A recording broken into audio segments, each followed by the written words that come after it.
ডাল ভাত হোক কিংবা বিরিয়ানি, দু রকমের খাবারই আমি পরম তৃপ্তি ও ভালোবেসে খাই। মানে আমি খাবার খেতে বড্ড বেশি ভালোবাসি।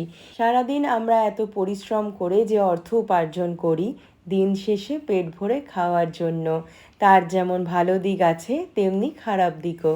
খারাপ দিক মানে এই যেমন ধরো, যদি কোনো খাবারের প্রতি আমার ক্রেভিং শুরু হয়, সেই খাবার যতক্ষণ না পর্যন্ত আমার পেট অবধি পৌঁছবে আমার শরীর অস্বস্তি হতে থাকে, বলতে পারো শরীর খারাপ লাগে। বেশ কয়েকদিন ধরে হাঁসের ডিমের কষা খেতে ইচ্ছে হচ্ছিল। এদিকে বাড়িতে কাউকে আনতে বললে সে আনেও না, আর আশেপাশের দোকানেও পাওয়া যায় না।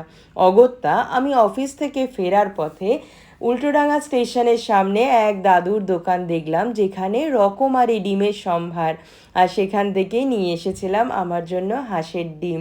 মা আমার জন্য রসিয়ে কষিয়ে একদম রান্না করেছিল।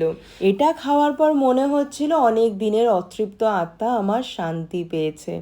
আচ্ছা, তোমাদের কি মনে হয়, এই যে হঠাৎ করে ক্রেভিং হওয়াটা খারাপ দিক নাকি এটাও ভালোই বলা যায়?